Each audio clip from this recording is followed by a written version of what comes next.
Hello everybody and welcome back to another episode of the Points of Articulation. I'm your host Dave, and if you're new to the channel, welcome everybody. Today I'm looking at the Takara Tomy Star Wars Millennium Falcon, which was released in 2015. This vessel was first seen in Star Wars Episode 4, A New Hope.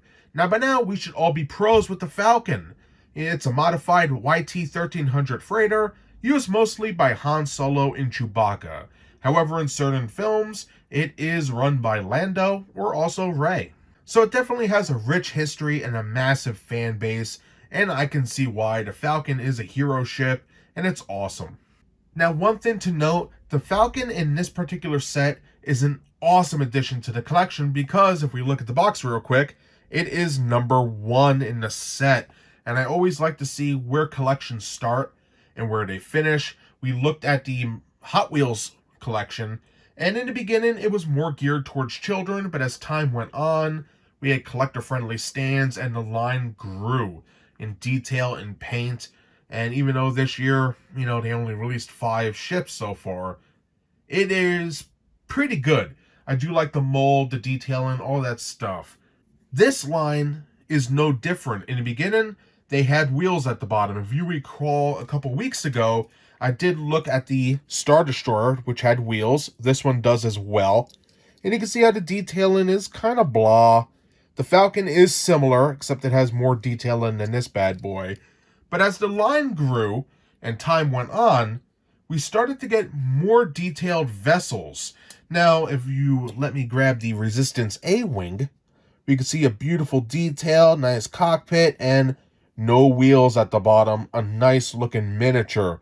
And I reviewed all of these so far. You can check the links in the description below. But what I'm getting to is these toy lines transform.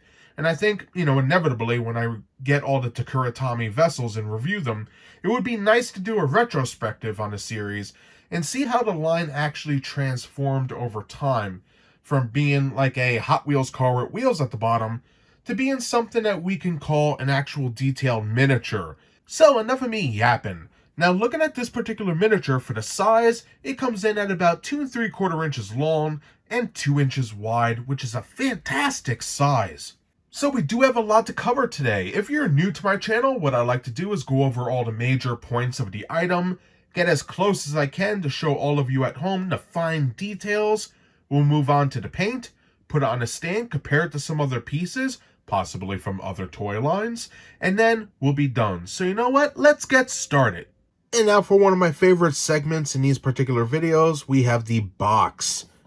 Here we can see our logo, Star Wars Takara Tomy, number 1 in the set, Millennium Falcon, Disney.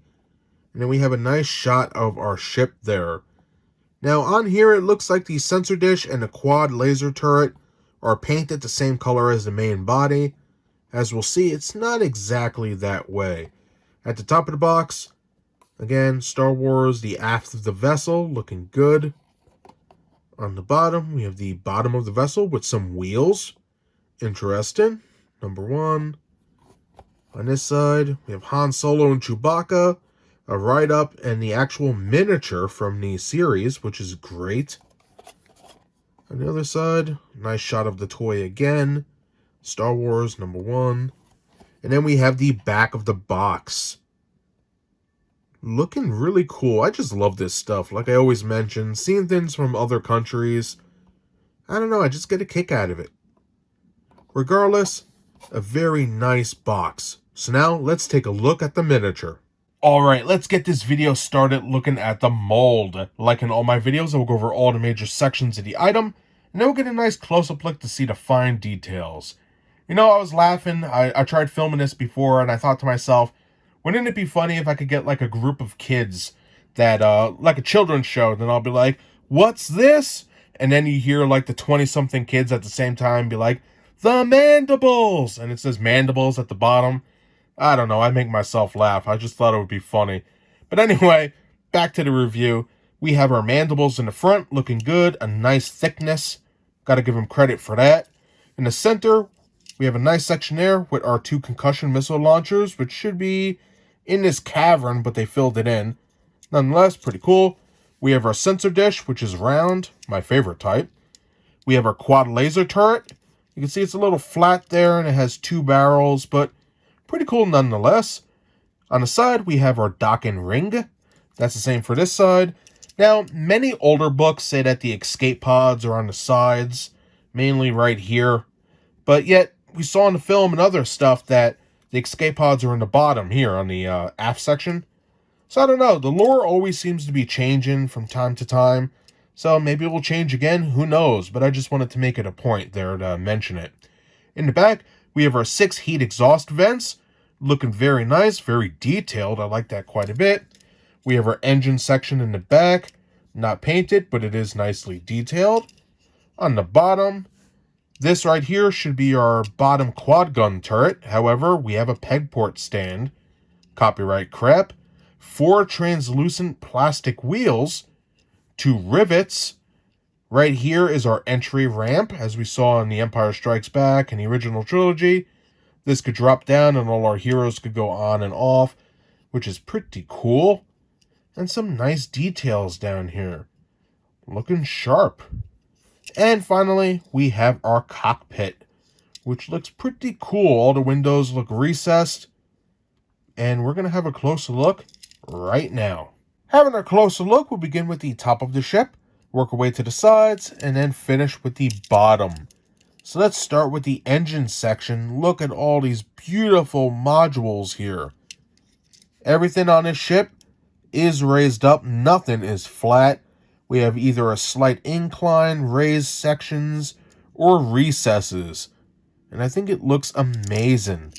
So, back to the point of interest, we have some great detail in here. I love this 6 heat exhaust vents, which those are raised up, but the interiors are recessed in with the grate. And you can see how it is painted that super dark gray. That's pretty cool. Fantastic stuff. Coming on the sides, we could see our paneling, some recesses. Looking very nice. On the sides, we have some nice detail in there. Looking good. Here's our quad gun. We can see there is some nice detailing. And if you turn it to the side, you could barely make out the window right there.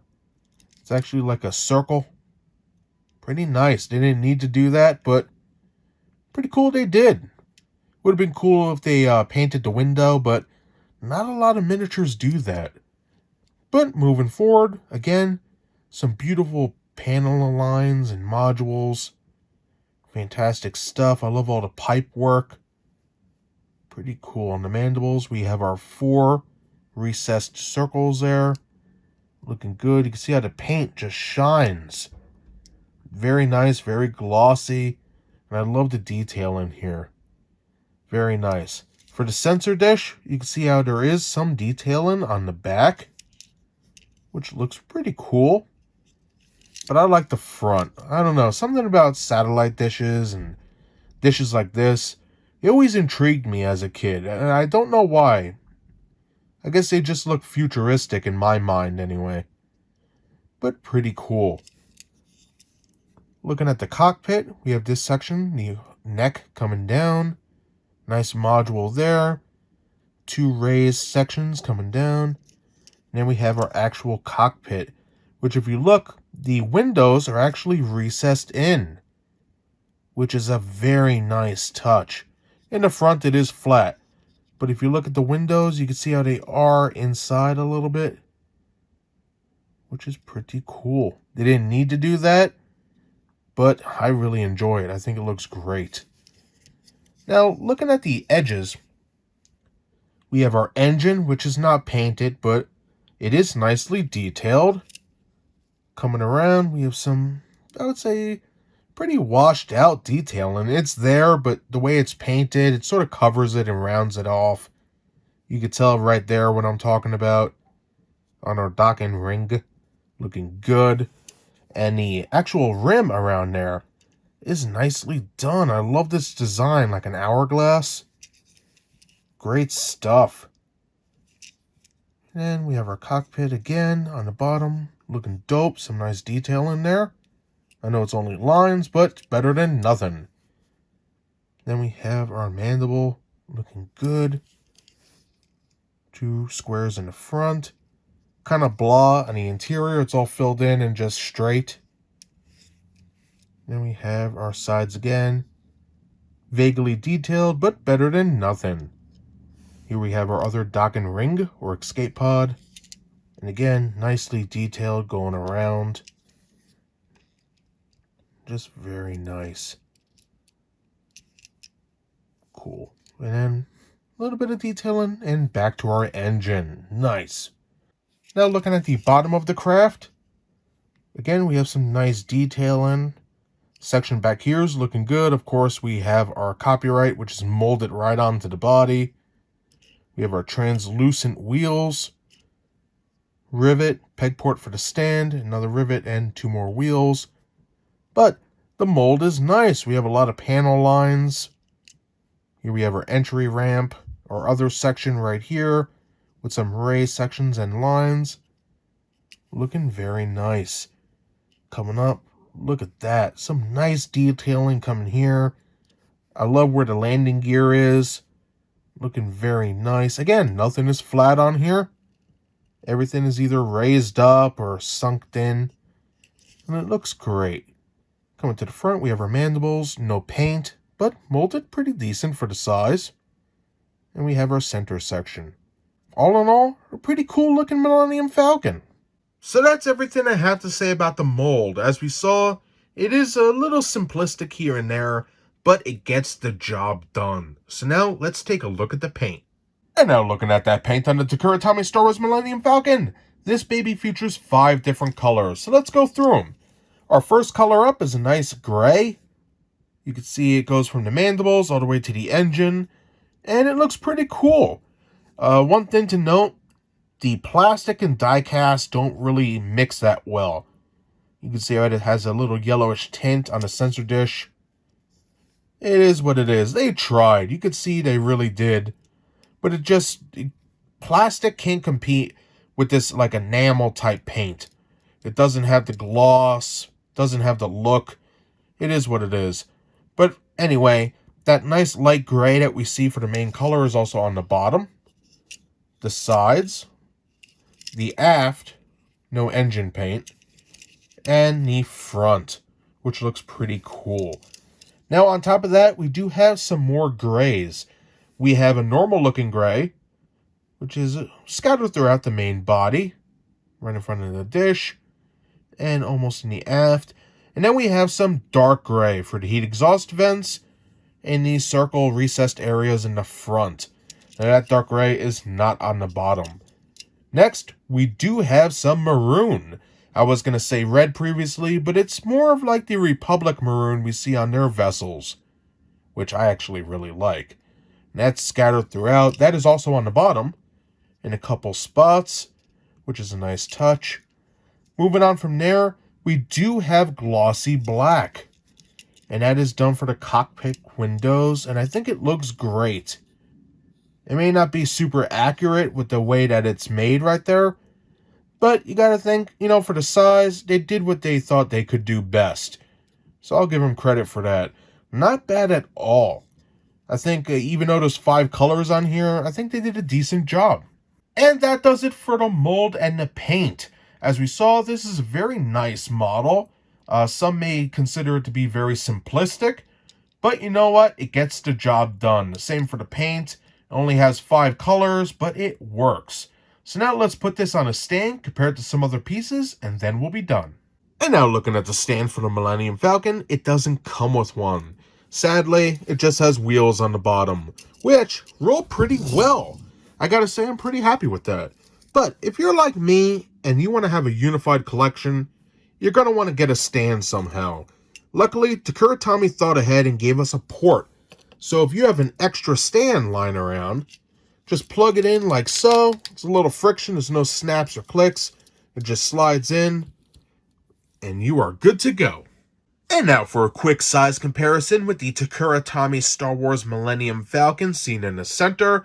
We have a couple other Takara Tomy vessels I already reviewed.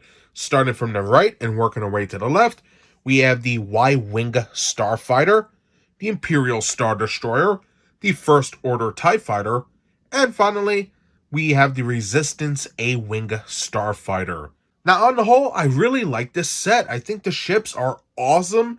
Now, sure, it could be argued there are pros and cons to everything, but I really dig what I'm seeing thus far. Some great looking vessels here. And now for an added bonus size comparison with the Takara Tomy Millennium Falcon seen in the center, I have a couple of other Millennium Falcons here. First, on the right hand side, we have the Hot Wheels Star Wars Millennium Falcon, looking pretty good. And on the left hand side, we have the Star Wars Titanium Series Millennium Falcon with its exclusive silver paint. Now in front of us, we have almost a 30-year evolution of Millennium Falcon diecast ships. It is 2020, almost 2021. This particular miniature, even though it was sold around 2008, was made for the Micro Machines line of diecast vessels, so circa 1995, 1996. So this is actually really old, and as time went on, this miniature was made in 2015, and then the Hot Wheels line started about the same time, 2015, 2016 for the Force Awakens film.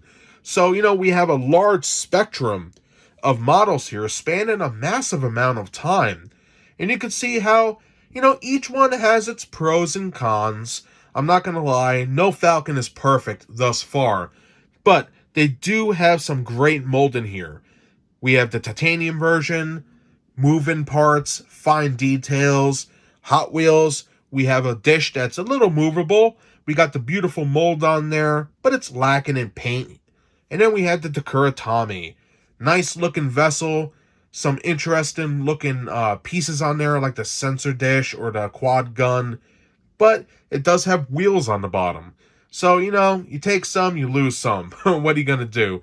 But these are some fantastic ships, and if you're interested in seeing reviews of any of the vessels I talked about today, check the links in the description below. And that does it today for my review of the Takara Tomy Star Wars Millennium Falcon released in 2015. Now this ship is pretty cool for being the first of the line. I think they did a nice job. Sure, it has its faults here and there, but what company really doesn't? Now, looking at the Falcon, we can see some beautiful detailing in that mold.